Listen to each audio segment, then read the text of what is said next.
Hello everyone.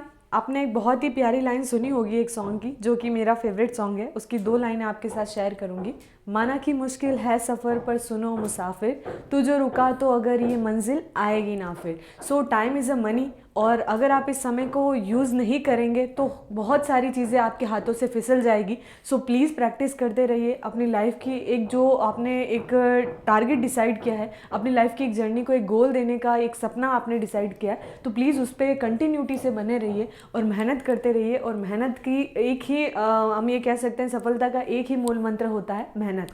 सो continuity अपनी life में बना के रखिए। हर चीज़ के पीछे एक सक्सेस का सबसे बड़ा कारण यही होता है एफर्ट्स। और एफर्ट्स एक बार में दो बार में नहीं होते, एफर्ट्स बार बार लगाए जाते हैं। जैसे कि एक कोमल रस्सी एक कठोर पत्थर को भी बार बार रगड़कर उस पत्थर को तोड़ देती है। तो हम ये कह सकते हैं कि प्रैक्टिस करने से या अभ्यास करने से हम हमारे जीवन की हर एक चुनौती को कंप्लीट कर सकते हैं और अपने सारे सपनों को पूरा कर सकते हैं। सो बढ़ते हैं हम हमारे आज चैप्टर की तरफ। ऑलमोस्ट हमने 8 चैप्टर कंप्लीट कर 7 चैप्टर कंप्लीट कर दिए हैं। बहुत ही थोड़ा लंबा चैप्टर चला था हमारा 7, क्योंकि उसमें काफ़ी चीज़ें डिटेल से थी। हालांकि जो पॉइंट्स थे, जितना आपको एक बेस बनाना था, एक 11th क्लास के अकॉर्डिंग मैंने सारी चीज़ें कवर अप करवा दी हैं। आई होप आपको 11th का वाला जो कॉन्सेप्ट है, या हम ये कहें कि 11th क्लास की जो NCERT जो मैं करवा रही हूँ, ये सीरीज़ आपको बहुत अच्छे से समझ में आ रही होगी।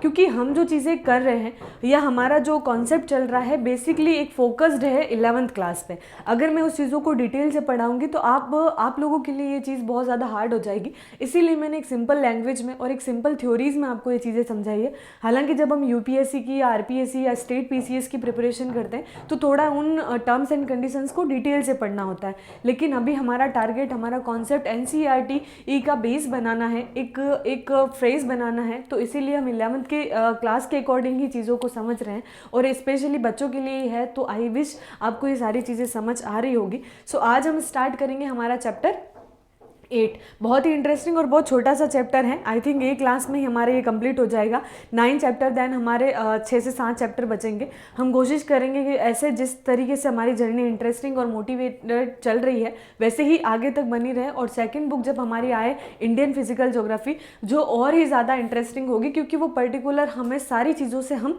रिलेट होके चल रहे हैं। इसीलिए हमें वो सारे कॉन्सेप्ट उस माइंड में सेट हो जाएंगे। देन जब उस बुक को हम पढ़ना स्टार्ट करेंगे तो हमारे लिए वो सारी चीज़ें बहुत ज़्यादा ईजी हो जाएगी। सो ये चैप्टर है वायुमंडल से रिलेटेड। अब देखिए, वायुमंडल की जब हम बात करते हैं, एक कॉन्सेप्ट आपके माइंड में आता है वायुमंडल। हमने अभी तक जो चैप्टर्स 7 जो चैप्टर अभी तक हमने पढ़ लिए हैं, जस्ट अ मिनट।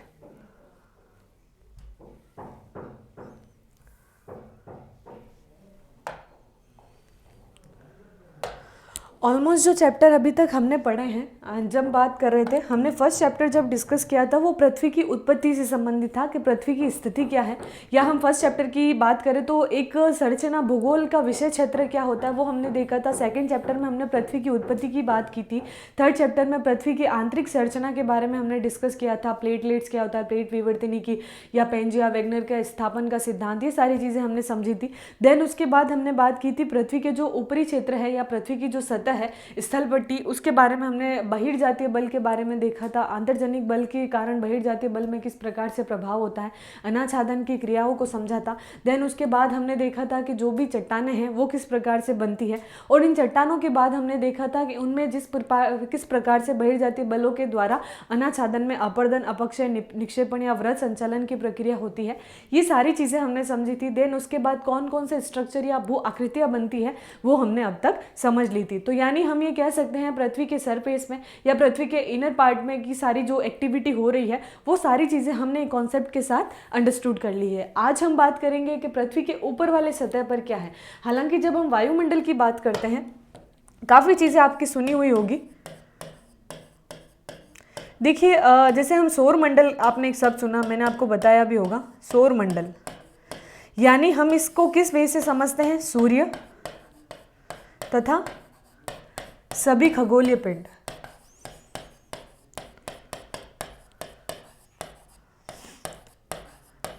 बहुत ही इजी तरीके से और सिंपल वे में हम हमारी लैंग्वेज में इस चैप्टर को कंप्लीट कर रहे हैं। मेरा टारगेट एक ही चीज़ है कि मैं 11th क्लास के बच्चे के माइंड में ज्योग्राफी से रिलेटेड कोई भी डाउट ना रहने दूँ। तो प्लीज़ आपको इसमें सपोर्ट ये करना है, आपको कोई डाउट्स रहता है तो प्लीज़ मुझे एक्सप्लेन कीजिए, आप अपने कॉमेंट सेक्शन में अपने डाउट्स डालिए, ताकि हमारी जो अप्रोच हम लेके चल रहे हैं उसको हम फुलफिल कर पाएँ।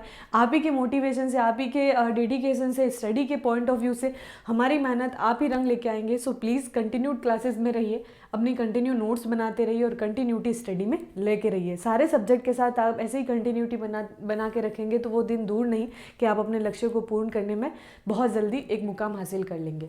सो वायुमंडल की जब हम बात करते हैं, सौर मंडल हमारा, जैसे कि हमने कहा, सूर्य तथा सभी खगोलीय पिंड जो भी होते हैं वो हमारे सौर मंडल का हिस्सा होता है। उसे ही हम क्या कहते हैं, सौर मंडल या परिवार, सौर परिवार। वैसे ही जब हम वायुमंडल की बात करते हैं तो पृथ्वी पर, ये हमारी पृथ्वी है, पृथ्वी के जो बाहर का जो आवरण है वो हमारा वायु से बना हुआ है। तो वायु के अंतर्गत वायु व गैस, जल वाष्प, अन्य धूल कण, अन्य सभी पदार्थ इन सभी से मिलकर जो एक खंड बनता है, एक स्थल बनता है, उसे हम कहते हैं वायुमंडल। अब ये जो वायुमंडल है अलग अलग परतों में बटा हुआ है। जैसे हमने प्लेट्स देखी थी, अलग अलग प्लेटों में संरचना, फिर हमने नीचे मैग्मा और लावा देखा था, तो एक स्ट्रक्चर हमने बेस्ड किया था। देन उसके बाद हमने पर्वत पठारों की बात की थी, ऊंचावच टोपोग्राफी जब हमने डिस्कस की तो ऊंचावच से हम पठार की तरफ आए, पठार से हम मैदानों की तरफ आए।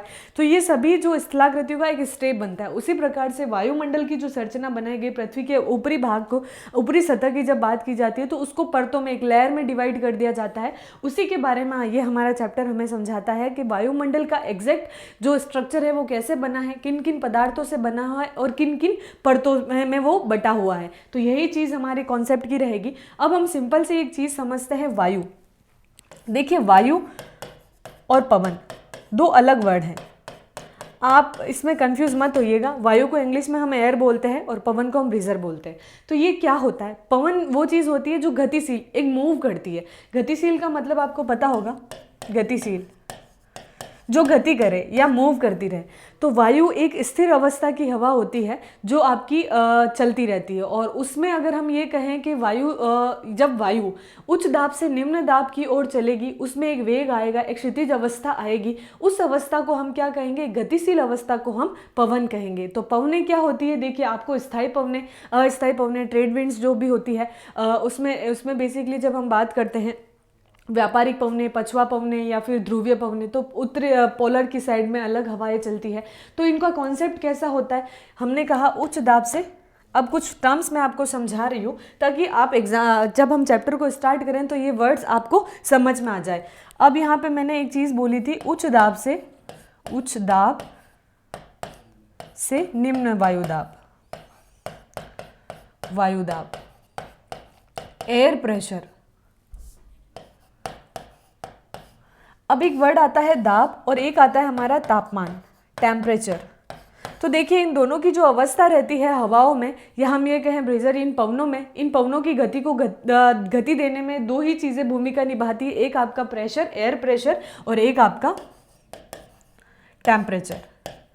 तो टेम्परेचर और इनके एयर प्रेशर की मैंने आपको लास्ट क्लास में समझाया भी था, हल्का सा मैं आपको वापस ब्रीफ नॉलेज दे देती हूँ। तापमान की अवस्था व वायुदाब की अवस्था विपरीत होगी।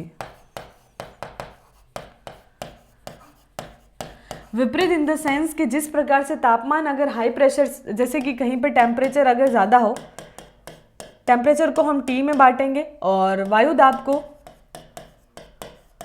हम AP में बांटेंगे। तो जहाँ कहीं भी आपका एयर प्रेशर हाई होगा तो टेम्परेचर आपका क्या होगा, टेम्परेचर आपका लो होगा।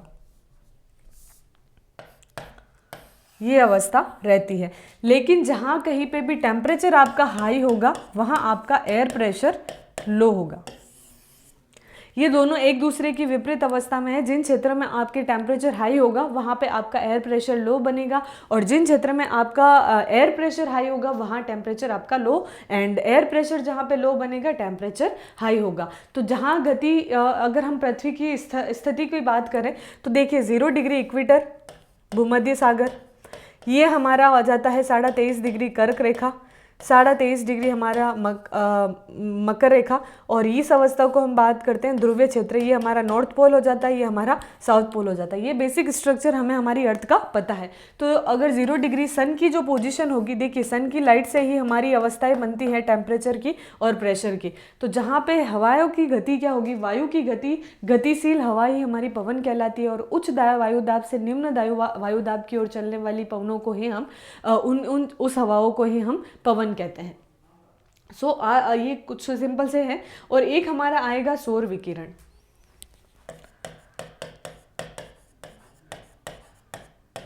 एक वर्ड आएगा हमारा पार्थिव विकिरण।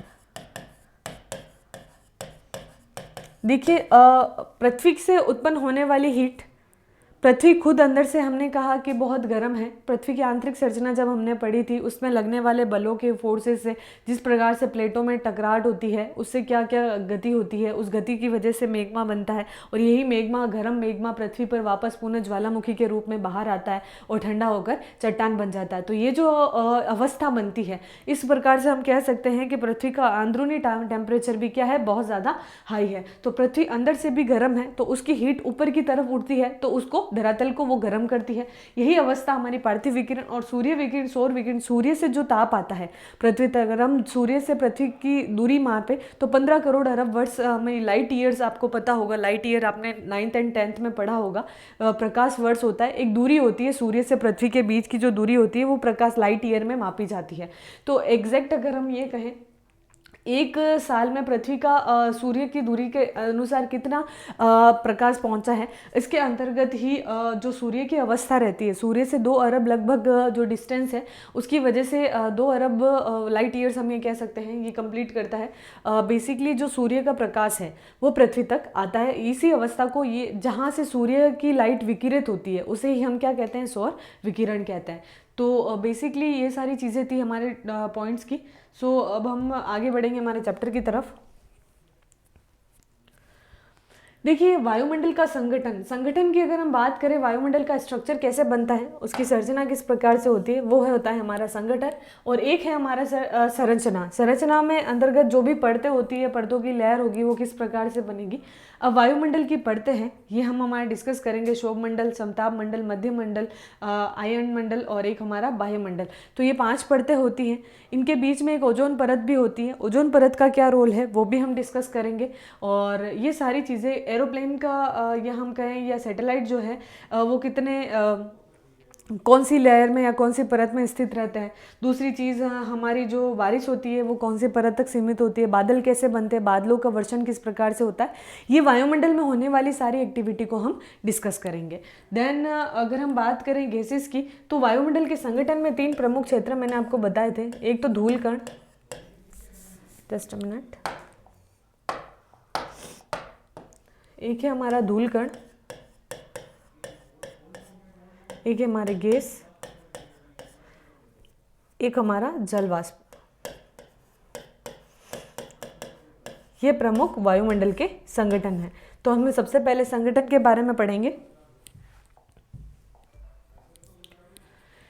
क्या कोई व्यक्ति वायु के बिना रह सकता है? बिल्कुल नहीं। देखिए हम एक बार के लिए, कुछ टाइम के लिए हम बिना जल के रह सकते हैं, बिना भोजन के रह सकते हैं, बिना मकान आवास के लिए रह सकते हैं, लेकिन हम ऑक्सीजन के बिना हम ये कह सकते हैं कि हम जीवित नहीं रह सकते। हमें बेसिक नीड, हमारे जीवन की सबसे पहली नीड यही है कि हमें ऑक्सीजन चाहिए होगी। वो कहाँ से प्राप्त होगी? हमें वायुमंडल से प्राप्त होती है।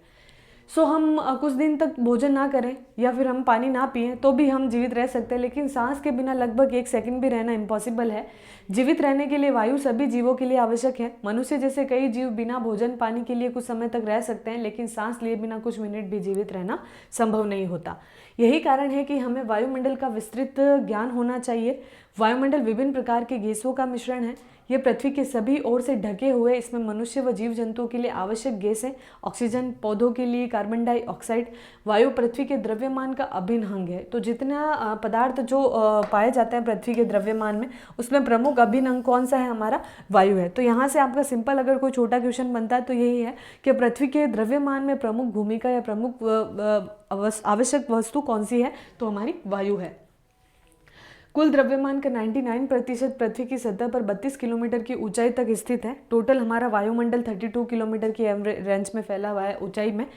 वायु रंगहीन तथा गंधहीन होती है। जब यह पवन की तरह बहती है तभी इसे हम महसूस कर सकते हैं। तो वायु की अवस्था जो होती है वो रंगहीन गंधहीन होती है, लेकिन जब ये गतिशील बन जाती है तब हमारी ये पवनों के रूप में बहती है, और इसके साथ जैसे धूल के कण होंगे तो हमें उसकी डस्ट की स्मेल हम महसूस कर सकते हैं। आपने देखा होगा जब बारिश का मौसम होता है तो बारिश के मौसम में जब वो मिट्टी गीली हो जाती है तो उसकी सुगंध जो है वो वायु के साथ फैल जाती है, तो हमें महसूस होता है कि यहाँ पे बारिश हुई होगी, या वो मिट्टी, गीली मिट्टी की जो खुशबू महक है आपने देखा होगा, वही चीज़ हमारी क्या है? पवनों की वजह से होती है। तो वायु की अवस्था रंगहीन हो रही है और गतिहीन, हम इसे देख भी नहीं सकते, लेकिन हम इसकी सुगंध या गंध को महसूस कर सकते हैं।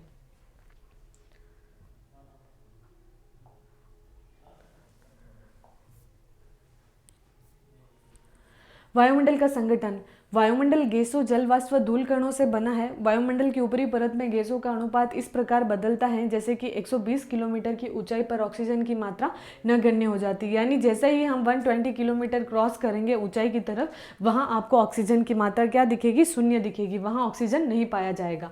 इस प्रकार कार्बन डाइऑक्साइड एवं जल वाष्प पृथ्वी की सतह से 90 किलोमीटर की ऊंचाई तक ही पाए जाते हैं। तो यहाँ से आपका क्वेश्चन बन सकता है ऑक्सीजन की क्वांटिटी या ऑक्सीजन की मात्रा कहाँ तक है? 120 किलोमीटर तक है। दूसरा हमारा कार्बन डाइऑक्साइड जो CO2 है, और जल वाष्प जो है वो 90 किलोमीटर की ऊंचाई पर पाए जाते हैं।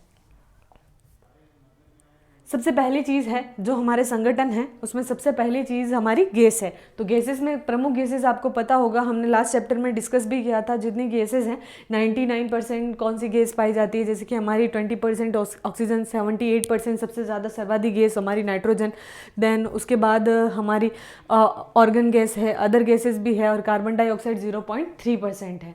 तो ये सभी गैसेस हैं। उसमें प्रमुख अगर हम कार्बन डाइऑक्साइड CO2 की बात करें तो मौसम विज्ञान की दृष्टि से बहुत ही महत्वपूर्ण गैस है, क्योंकि सौर विकिरण के लिए ये पारदर्शी है।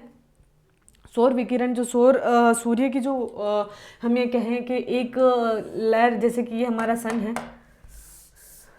सेकेंड,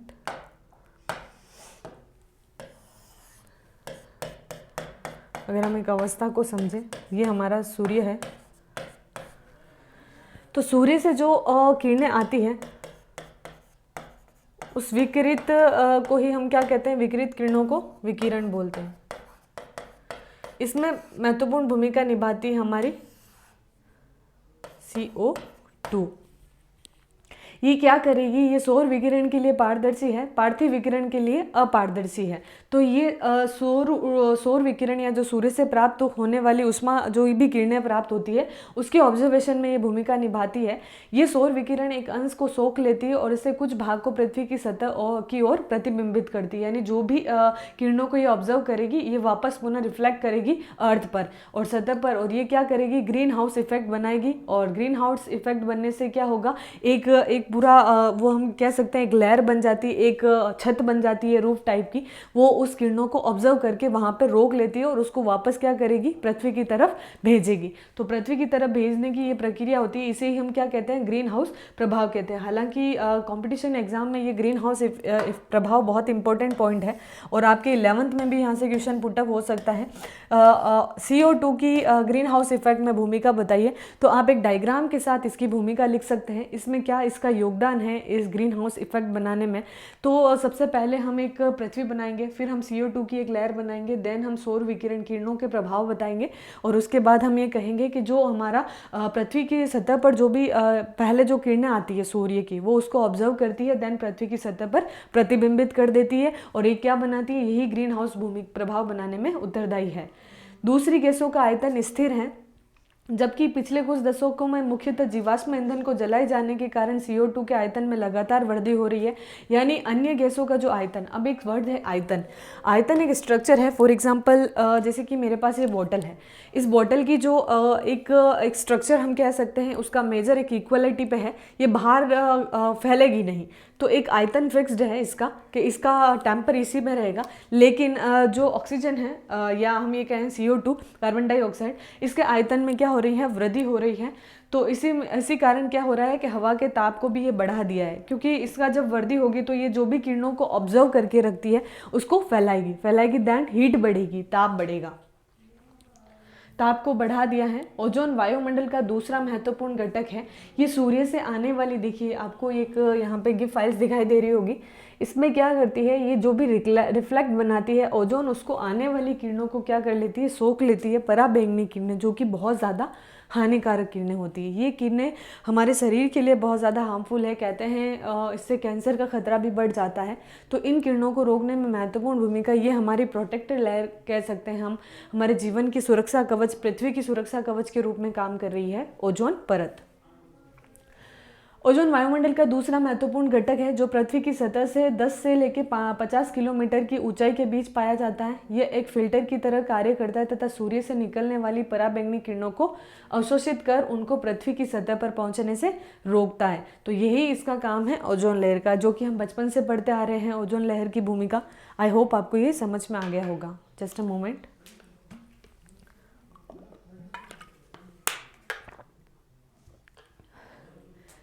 क्या आप कल्पना कर सकते हैं कि वायुमंडल में ओजोन की अनुपस्थिति से हमारे ऊपर क्या प्रभाव पड़ेगा? तो अब सिंपल है, सूर्य से जो भी पराबैंगनी या जो भी खराब किरणें आएगी वो हमारी पृथ्वी पर सीधे पहुंच जाएगी, जिससे इसका इफेक्ट वहाँ के जीव जंतु, वहाँ के प्राणी जगत या बायोडाइवर्सिटी पर पड़ेगी, स्पेशली ह्यूमन पर पड़ेगी। तो ये सारी अवस्था नेगेटिव अप्रोच को बताती है। तो हम ये कह सकते हैं कि ओजोन परत की भूमिका हमारे लिए जीवन सुरक्षा कवच में बहुत महत्वपूर्ण भूमिका निभाता है।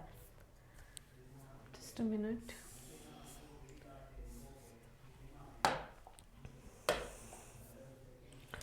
अब हम बात करेंगे जल वाष्प की।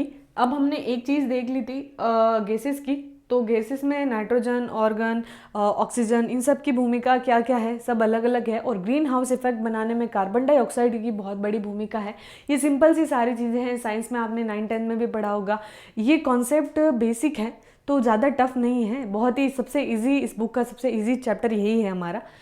सो जल वाष्प की तरफ बढ़ते हैं। जल वाष्प वायुमंडल में उपस्थित ऐसी परिवर्तनीय गैस हैं जो ऊंचाई के साथ क्या करेगी, घटती जाती है। देखिए ऑब्जर्वेशन पावर इसका होता है, सूर्य से जो भी किरणें आती है जल को सोख के वो एक भाप में बना देती है, एक वाष्प बना देती है। और जैसे ही एक परिवर्तनीय गैस है, ऊंचाई के साथ ये क्या होती जाएगी, कम होती जाएगी। गर्म तथा आर्द्र उष्ण कटिबंध में यह हवा के आयतन का 4% होती है। इसका टेम्पर फिक्स किया हुआ है। जो भी गर्म प्रदेश होंगे, आर्द्र जहाँ ह्यूमिडिटी ज़्यादा होगी, इन आर्द्र कटिबंधीय क्षेत्रों में क्या होगी, हवा के आयतन का 4% होगी, यानी हवा का जितना आयतन होगा उसका 4% ही ये हमारा जल वाष्प रहेगा। जबकि धूल कणों जैसे ठंडे या रेगिस्तान में शुष्क प्रदेशों में हवा के आयतन के केवल 1% भाग ही इसमें उपस्थित होगा, क्योंकि वो ड्राई रीजन है। आर्द्र क्षेत्र में नमी होगी तो हम ये कह सकते हैं जल की मात्रा उसमें पाई जाएगी, तो 4% की क्वांटिटी रहेगी। लेकिन जो शुष्क प्रदेश है, जो हम ये कह सकते हैं रूखे प्रदेश, वहाँ पे आपको केवल 1% ही इसकी मात्रा दिखाई देगी। विषुवतीय वृत्त से ध्रुवों की तरफ जल वाष्प की मात्रा कम होती जाती है। ये सूर्य से निकलने वाले जल वाष्प के कुछ भाग को अवशोषित करती है तथा पृथ्वी से निकलने वाले ताप को संग्रहित करती है। तो जल वाष्प की भूमिका क्या होती है कि सूर्य से जो भी ताप निकलता है उसको अवशोषित करके पृथ्वी से निकलने वाले ताप को भी ये क्या करेगी, संग्रहित करना शुरू कर देती है। यही जल वाष्प की भूमिका है। इस प्रकार ये एक ब्लैंकेट की, कंबल की तरह कार्य करती है। पृथ्वी को ना तो अधिक गर्म तथा ना ही अधिक ठंडा होने देती है, क्योंकि ये दोनों को बैलेंस्ड करके चलती है। जल वाष्प वायु को स्थिर और अस्थिर होने में भी योगदान देती है। तो जल वाष्प की क्या भूमिका है? जल वाष्प, अगर हम आर्द्र क्षेत्रों की बात करें, नमी वाले क्षेत्रों की बात करें, वहाँ वायु के आयतन के बराबर 4% की मात्रा इसमें पाई जाती है। दूसरी, जब ये ड्राई रीजन या रेगिस्तान या फिर हम ये ठंडे क्षेत्रों की बात करते हैं, वहाँ आपका ड्राई और शुष्क क्षेत्र रेगिस्तानी क्षेत्रों में 1% वायु के आयतन का 1% उपस्थित रहेगा। दूसरी इसकी जो भूमिका है वो ऑब्जर्वेशन की भूमिका, पृथ्वी की और सूर्य से जो भी ताप किरणों को ऑब्जर्व करके उसको एक बैलेंस बनाने का काम करती है। इसे हम जल वाष्प या ये कह सकते हैं कंबल की तरह कार्य करती है, एक ब्लैंकेट की तरह काम करती है, जिसमें वायु की स्थिति को एक बैलेंसिंग देती है, जिसमें अस्थिर और स्थिर अवस्था नहीं होती है।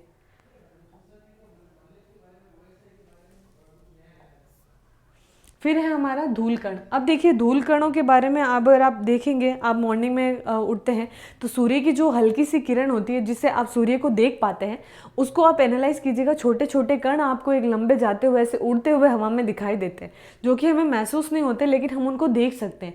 वैसे ही हमारी पृथ्वी पे ऐसे हजारों छोटे छोटे कण और करोड़ों की संख्या में कण होते हैं। वो वायु के साथ क्या कर रहे होते हैं, कंटिन्यूटी से गति कर रहे होते हैं, और इतने बारीक कण होते हैं, आप जब उसको उस इक्विपमेंट से देखेंगे तो आपको विजुलाइज कर सकते हैं आपके चारों ओर भी वो कण क्या कर रहे हैं, हवा में उठे हुए हैं, लेकिन हम उनको देख नहीं पाते। उनकी जो हम ये कह सकते हैं उनका जो पॉइंट होता है या उनकी जो देखने की जो क्षमता, हम जो उनको इसलिए नहीं देख पाते क्योंकि वो बहुत ज़्यादा बारीक या छोटे कण होते हैं। तो उनको अगर हम एक लहर की तरफ देखें, आपने कई बार महसूस भी किया होगा कि वो कण ऐसे हवा में लहरते हैं, तो यही धूल कण होते हैं।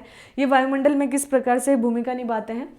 वायुमंडल में छोटे छोटे ठोस कणों को भी रखने की क्षमता होती है। ये छोटे कण विभिन्न स्रोतों जैसे कि समुद्री नमक, महीन मिट्टी, धुएं की कालिमा, राख, पराग, धूल तथा उल्काओं के टूटे हुए कण से निकलते हैं। धूल कण प्राय वायुमंडल के निचले भाग में मौजूद होते हैं, फिर भी समवहनीय वायु प्रवाह इनमें काफ़ी ऊंचाई तक इसे ले जाता है। तो वायुमंडल के जो छोटे ठोस कण होंगे वही इसके अंतर्गत आएंगे। इसमें छोटे छोटे धुएं की कालिमा, राख, धूल कण के उल्काओं के टूटे हुए कण, ये सभी इसके अंतर्गत आते हैं, जो कि निचले भाग में मौजूद होते हुए समवहनीय वायु के साथ काफ़ी ऊंचाई तक ये चले जाते हैं।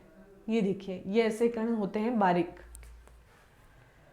धूल कणों का सबसे अधिक जमाव उपोष्ण तथा शीतोष्ण प्रदेशों में सूखी हवा के कारण होता है। ड्राई एयर जो होती है, जो विषुवतीय और ध्रुवीय प्रदेशों की तुलना में ये अधिक मात्रा में होते हैं। धूल और नमक के कण आर्द्रताग्राही केंद्र की तरह कार्य करते हैं, जैसे कि आर्द्रताग्राही जो नमी को ग्रहण करें, नमी ग्रहण करने की कार्य करते हैं, और जिसके चारों ओर जल वाष्प संघनित होकर मेघों का निर्माण भी करते हैं, बादलों का निर्माण करते हैं। तो धूल कण बादल निर्माण में महत्वपूर्ण भूमिका निभाते हैं। आई होप आपको ये समझ आ गया होगा, क्योंकि जो भी छोटे छोटे जो ठोस कण हैं, या हम ये कह सकते हैं उल्काओं से बने कण या राख के कण, ये सभी कण अधिक ऊंचाई तक पृथ्वी के ऊपर तक हवा के साथ चले जाते हैं, और यही क्या करते हैं, ये एक केंद्र का कार्य करते हैं, और इसमें आर्द्रता ग्रहण करने की क्षमता होती है, जिसकी वजह से जल वाष्प संघनित होकर बादल बनाते हैं, और उन बादलों के निर्माण में भी ये भूमिका निभाते हैं। अब हम बात करेंगे वायुमंडल की संरचना की। बेसिकली हमने इसके संगठन देखे, जल वाष्प की भूमिका, वायुमंडल में हमारे जो भी पाए जाते हैं कण जितने जल वाष्प के अंतर्गत आते हैं, और दूसरा हमने देखा धूल कण, और उसके साथ ही हमने देखा जो गैसेस हैं वो किस प्रकार से वायुमंडल को बनाने में भूमिका निभाते हैं। अब हम इनकी लेयरों में बांट देंगे। जो भी हमारा जैसे टॉपोस्फेयर है, स्ट्रेटोस्फेयर है, फिर मेसोस्फेयर या टेमोस्फेयर या एक्सोस्फेयर, तो ये सभी जो 5 लेयर बनती हैं, 5 परतें होती हैं, उनके बारे में, उन संरचनाओं के बारे में, स्ट्रक्चर को हम डिटेल से देखेंगे। कितने किलोमीटर तक कौन सी परत है उसको हम याद करेंगे। देखिए ये इंपॉर्टेंट है, एग्जाम में यहीं से पूछा जाता है, शोभ मंडल की लेयर की क्षमता कितनी है, कितने किलोमीटर तक फैला हुआ है, या हवाई जहाज कौन से लहरों के परतों के बीच में गति करता है, और सबसे बड़ी बात हमारे जो उपग्रह हैं, सैटेलाइट है, उनको हम कौन से लेयर में वो स्थिर होते हैं। ये सारी चीज़ें हम इसमें डिस्कस करेंगे। वायुमंडल अलग अलग घनत्व तथा तापमान वाले विभिन्न परतों का बना होता है। पृथ्वी की सतह के पास घनत्व अधिक होता है, जबकि ऊंचाई बढ़ने के साथ साथ ये घनत्व घटता जाता है। तापमान की स्थिति में भी बदलाव आता है, और उसी के अनुसार वायुमंडल में 5 विभिन्न स्तरों में बांटा गया है। पहला है हमारा शोभ मंडल, दूसरा समताप मंडल, मध्यम मंडल, बाह्य मंडल और बहिर्मंडल। इनके बारे में एक एक करके हम डिस्कस करेंगे। सबसे पहला है हमारा शोभ मंडल। शोभ मंडल वायुमंडल का सबसे नीचे संस्तर है। ये ऊंचाई इसकी जो है लगभग 13 किलोमीटर ही है, 13 किलोमीटर, तथा यह ध्रुवों के निकट 8 किलोमीटर तथा विषुवत वर्त पर 18 किलोमीटर की ऊंचाई तक है। जैसे कि ये हमारा विषुवत है, ये हमारा ध्रुव है। तो यहाँ से तो इसकी 18 किलोमीटर इस लहर की, और अगर हम ध्रुवों से बात करें तो ये 8 किलोमीटर। 8 किलोमीटर की लहर पर ऊंचाई पर स्थित है। क्षोभमंडल की मोटाई विषुवत पर सबसे अधिक है, क्योंकि तेज वायु प्रवाह इसी कारण ऑब्वियस है 0 डिग्री इक्वेटर पर हमारा जो विषुवत है, यहाँ पे आपको ज़्यादा क्षोभमंडल की मोटाई दिखाई देगी, क्योंकि यहाँ से ये इसका अक्षांशीय विस्तार ज़्यादा है। क्योंकि तेज वायु प्रवाह के कारण भी अधिक ऊंचाई तथा संवहन किया जाता है। इस संस्तरण में धूल कण तथा जल वाष्प मौजूद रहते हैं। तो बेसिकली हमने जो डिस्कस किया था, इसमें क्षोभमंडल की एक अवस्था को समझते हैं। क्षोभमंडल 13 किलोमीटर की एक लहर है। अगर ध्रुवों की तरफ से बढ़ेंगे तो ये हमें 8 किलोमीटर, और 0 डिग्री इक्वेटर या विषुवत रेखीय वृत्त से हम आगे की तरफ जाएंगे तो 18 किलोमीटर पर उठने वाली एक परत है। और इसी परत की अवस्था ये रहती है विषुवत वृत्त की तरफ ये ज़्यादा चौड़ी है, क्योंकि यहाँ पे धूल कणों के गति वायु की जो है वो बहुत ज़्यादा तेज है। इस प्रवाह के कारण इसकी ऊंचाई को संवहन किया जाता है, और ये संस्तर धूल कण और जल वाष्प इसमें मौजूद होते हैं। मौसम में परिवर्तन करने में भी इसकी भूमिका है। प्रत्येक 165 मीटर की ऊंचाई पर तापमान 1 डिग्री सेल्सियस घट जाता है। यह तो इम्पोर्टेंट लाइन है ही। एग्जाम में यहाँ सीधे से क्वेश्चन आए हुए हैं कई बार कंपटीशन में। तापमान जो डिग्री कितने डिग्री किलोमीटर पर हम ऊंचाई पर जाते हैं तब हमारा 1 डिग्री तापमान घटता है। तो 165 मीटर की ऊंचाई के जैसे ही हम ऊपर जाएंगे धीरे धीरे हमारा टेम्परेचर डाउन होता जाएगा। जैसे ही हम ध्रुवों की तरफ जाएंगे कई बार इतने ज़्यादा वो ठंडे होते हैं, क्योंकि वहाँ पे सूर्य की लाइट नहीं पहुँचती, तो टेम्परेचर गिरता जाता है। इसकी वजह से वहाँ पे बर्फ़ ही बर्फ़ ज़्यादा दिखाई देती है। ये देखिए ट्रोपोस्फेयर की लहर, उसके बाद आपकी ओजोन लेयर आ जाती है, देन उसके बाद स्ट्रेटोस्फेयर। तो क्षोभमंडल, ओजोन लेयर और उसके बाद समताप मंडल। क्षोभमंडल और समताप मंडल को अलग करने वाले भाग को ही हम क्या कहते हैं? क्षोभ सीमा कहते हैं। और इसी क्षोभ सीमा में आपकी ओजोन पाई जाती है। विषुवत वृत्त के ऊपर क्षोभ सीमा में हवा का तापमान 80 डिग्री सेल्सियस से ध्रुवों की तरफ 45 माइनस होता है, तथा यहाँ पर तापमान स्थित होने के कारण ये सारी चीज़ें देखिए आपको नोट्स में बनानी पड़ेगी। जब आप इनको लिखेंगे, हाँ आप क्षोभमंडल लिखेंगे, क्षोभमंडल पे आपको 50 शब्द लिखने हैं। तो यही फैक्ट्स आपको लिखने हैं, कचरा उसमें नहीं लिखना है कि क्षोभमंडल ये है वो है, नहीं। क्षोभमंडल का एक हल्का सा आपको पृथ्वी बनानी है, ये डायग्राम, फिर आपको ये क्षोभमंडल की लेयर बना देनी है, देन ओजोन, फिर उसके बाद समताप मंडल। इसके बीच के क्षेत्र को आप कहेंगे क्षोभ सीमा। क्षोभ सीमा में आप ये लिखेंगे टेम्परेचर जो है 80 डिग्री ध्रुवों की तरफ होता है, माइनस 40 डिग्री की तरफ। तो टेम्परेचर और उसके बाद इस लेयर की जो 18 किलोमीटर, देन उसके बाद आप 8 किलोमीटर, ये सारी चीज़ें आप लिखेंगे डायग्राम वाइज, ताकि आपको याद होती रहे। तो ऐसे स्ट्रेटजीज अपने नोट्स को प्रिपेयर करना है। यहाँ पर तापमान स्थिर होने के कारण इसे क्षोभ सीमा कहा जाता है। समताप मंडल इसके ऊपर 50 किलोमीटर की ऊंचाई तक पाया जाता है। यहाँ से 50 किलोमीटर की ऊंचाई तक, देखिए ये आपका है, यहाँ से आपका 50 किलोमीटर की ऊंचाई तक आपका क्या होगा? स्ट्रेटोस्फेयर या समताप मंडल होगा। समताप मंडल एक महत्वपूर्ण लक्षण यह है कि इसमें ओजोन परत भी पाई जाती है। तो यही इसके अंतर्गत का स्ट्रक्चर है, जो आपका क्षोभ सीमा से ऊपर वाली जो स्थिति है उसकी ओजोन लेयर कहते हैं। और इस परत को पराबैंगनी किरणों को अवशोषित करने में पृथ्वी की ऊर्जा के तीव्र हानिकारक तत्वों से बचाती है। तो ये चीज़ हमें पता थी। अब हम बात करेंगे मध्य मंडल की। समताप मंडल के ठीक 80 किलोमीटर की ऊंचाई के बीच फैला हुआ है। 80 किलोमीटर की लहर है हमारी। तापमान की कमी होने लगती है और 80 किलोमीटर की ऊंचाई पर पहुंचकर ये 100 डिग्री टेम्परेचर हो जाता है, और 100 डिग्री सेल्सियस पे चला जाता है, टेम्परेचर नहीं सॉरी सेल्सियस। मध्य मंडल की ऊपरी परत के मध्य सीमा कहते हैं। आयन मंडल मध्य मंडल के ऊपर 80 से लेकर 400 किलोमीटर के बीच स्थिति होती है। इसमें विद्युत आवेशित कण पाए जाते हैं जिन्हें आयन कहते हैं, इसलिए इसे आयन मंडल कहा जाता है। तो ये भी इसका रीज़न हो सकता है। देखिए ये सीधे सिंपल से फैक्ट्स हैं, इसमें समझाने जैसी कोई बात है नहीं। हालांकि जो पॉइंट्स हैं आपको डायग्राम वाइज इजी वे से मेथड से मैं आपको बता सकती हूँ। जैसे हमारा क्षोभ मंडल आपको बनाना कैसे है, क्षोभ मंडल हो गया, देन समताप मंडल हो गया। इनकी डिग्री आप किलोमीटर का डिस्टेंस आप ऐसे डायग्राम में अपनी नोटबुक में लिख लीजिएगा, ताकि बार बार आपको लर्न करने में दिक्कत ना हो। नहीं तो आप पूरा चैप्टर को ये वापस रिवाइज करेंगे तो हो सकता है एक पेज में ही आपके शॉर्ट नोट्स प्रिपेयर हो जाएंगे। तो समरी नोट्स बनाने की कोशिश कीजिए, देन हमारे पूरे चैप्टर कंप्लीट होने के बाद मैं आपको प्रोवाइड करवा दूंगी। ये देखिए डायग्राम बना हुआ है, क्षोभ मंडल, देन क्षोभ सीमा, फिर समताप मंडल, समताप सीमा, मध्य मंडल, मध्य सीमा, बाह्य मंडल और बहिर्मंडल। पृथ्वी के द्वारा भेजी गई रेडियो तरंगे संस्तरण के द्वारा वापस पृथ्वी पर लौट आती हैं। यहाँ पर ऊंचाई बढ़ने के साथ ही तापमान में वृद्धि होना शुरू हो जाती है। वायुमंडल का सबसे ऊपरी संस्तर जो है, देखिए इसके बाद 400 किलोमीटर के बाद की जो रेंज है, देखिए यहाँ से अगर हम बात करें 30 किलोमीटर, देन उसके बाद हमारा 70 किलोमीटर, ये 70 से 80 किलोमीटर के ऊपर वाली जो लेयर है फिर 700 किलोमीटर।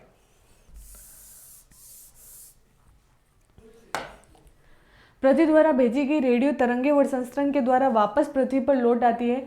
यहाँ पर ऊंचाई बढ़ने के साथ ही तापमान में वृद्धि शुरू हो जाती है। वायुमंडल का सबसे ऊपरी संस्तर है, वायुमंडल के ऊपर स्थिर होता है, इसे बहिर्मंडल कहते हैं। यह सबसे ऊंचा संस्तर है तथा इसके बारे में बहुत कम जानकारी। तो बहिर्मंडल जो सबसे अंतिम मंडल है वो हमारी एग्जैक्ट वायुमंडल के ऊपर वाली जो सीरीज है उसको हम बहिर्मंडल बोलते हैं, और इसकी जानकारी हमें कम है क्योंकि ये 700 किलोमीटर से ऊपर वाली जो लहर बनती है वो बहिर्मंडल के अंतर्गत आ जाती है। ये 400 किलोमीटर हमारा वायुमंडल, 400 किलोमीटर से ऊपर वाला हमारा बहिर्मंडल होगा। 700 नहीं, सॉरी 400 किलोमीटर।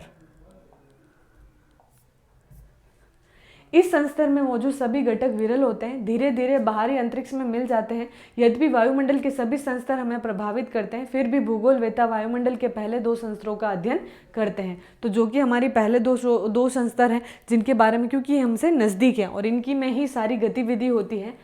मौसम और जलवायु के तत्व, ताप, दाब, ये ताप टेम्परेचर, प्रेशर, एयर, ह्यूमिडिटी और हमारे बादलों की अगर हम क्लाउड्स की बात करते हैं तो इनका जो निर्माण होता है, इनमें सारी चीज़ें भूमिका निभाती है। धूल कणों से हमने देखा था बादल बनते हैं, मेघों का निर्माण होता है, फिर वर्षण होता है। वायुमंडल के ये महत्वपूर्ण तत्व हैं, पृथ्वी पर मनुष्य के जीवन को प्रभावित करते हैं। इन तत्वों के बारे में विस्तृत जानकारी आपको चैप्टर 9, 10 और 11 में दी गई है। यानी हमारा इसी से क्लाइमेट से रिलेटेड ही अब हमारा यूनिट जो क्लाइमेट है उसी का पहला पॉइंट हमने डिस्कस कर लिया था। सो बेसिकली हमने क्या डिस्कस किया था, अगर हम एक जेन्युइन इस चैप्टर का, आई थिंक कंप्लीट हो गया हमारा chapter, just a moment, yes chapter हमारा कंप्लीट है। इनमें आगे आने वाले चैप्टर में हम इनकी भूमिका देखेंगे। जो भी वायुमंडल को प्रभावित करने वाले जो तत्व हैं हमारे, ताप है, दाब है, हवा है, आर्द्रता है, बादल है, ये सभी चीज़ें इसको प्रभावित करती हैं। तो हम सबसे पहले बेसिकली एक चीज़ समझ लेते हैं। इसमें समझने की एक ही चीज़ है, ये हमारी जस्ट ये हमारी पृथ्वी, ये हमारा 0 डिग्री। तो देखिए पृथ्वी की जो संरचना है, ये हमारा ध्रुवीय क्षेत्र है, ये हमारा ध्रुवीय क्षेत्र, ये साउथ पोल है हमारा, ये हमारा नॉर्थ पोल है। तो देखिए जब हम आगे की तरफ बढ़ेंगे, या हम ये कहें कि जब हम ध्रुवों की तरफ जाते हैं तो हमारा टेम्परेचर क्या होगा, टेम्परेचर लो होगा, टेम्परेचर लो होगा। प्रेशर आपका क्या बनेगा, एयर प्रेशर हाई बनेगा। और हवाएं हमारी जो है, जैसे पवने जो हैं, पवने हाई प्रेशर से लो प्रेशर की तरफ मूव करती है। तो ये हमारा हाई प्रेशर है, जस्ट अ मिनट। तो यहाँ पे टेम्परेचर क्या होगा आपका, हाई होगा, और प्रेशर आपका लो होगा। तो सिंपल सा यही है कि जो हमारी हवाएं हैं हाई प्रेशर से लो प्रेशर की तरफ मूव करती है। तो लो प्रेशर से ऐसे, और ये स्थिति हम एग्जैक्ट सिंपल सा समझते हैं। आगे आने वाली क्लासेस में हम देखेंगे, जब हमारा क्लाइमेट से रिलेटेड टॉपिक आएगा, एयर्स को हम पढ़ेंगे, विंड को। तो जब ये विंड जो है हाई प्रेशर से लो प्रेशर की तरफ मूव करती है, तो हम ये कह सकते हैं विषुवत व्रत जो है, यहाँ पे आपको हवाएं कैसी दिखेगी, तेज गति की दिखेगी, तेज गति की होगी। और जो हवाएं तेज गति की होगी वो धूल, मिट्टी, कण आपको, क्योंकि धरातल की सबसे ज़्यादा अवस्था हम ये कह सकते हैं शुष्क और ड्राई रीजन जो होंगे, जहाँ टेम्परेचर ज़्यादा होगा वहीं हमारे शुष्क एरियाज होंगे।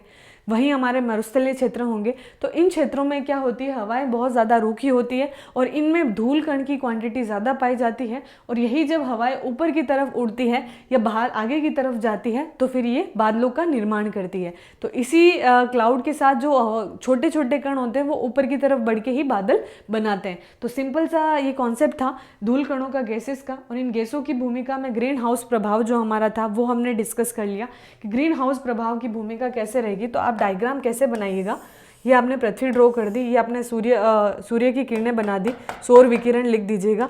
और ये अवस्था जो है ऑक्सीजन की, इसके आयतन की वजह से, क्योंकि आयतन इसका फैलता है, और इसकी अवस्था हम देखें CO2 की, कार्बन डाइऑक्साइड की, तो ये क्या करती है, किरणों को अवशोषित करती है, ऑब्जर्व करती है और ये पृथ्वी पर गिराती है। तो इसी वजह से इसमें ग्रीन हाउस इफेक्ट बनता है, ग्रीन हाउस प्रभाव बढ़ता है। तो इसमें प्रमुख भूमिका किसकी है, सूर्य की किरणों की और हमारे कार्बन डाइऑक्साइड की। देन उसके बाद हमने बात किया कि जो पृथ्वी का जो वायुमंडल है 32 किलोमीटर की रेंज में पूरा वायुमंडल फैला हुआ है। और 165 मीटर जब हम आगे बढ़ते हैं तो हमारा टेम्परेचर 1% डिग्री घटता जाता है, 1% घट जाता है।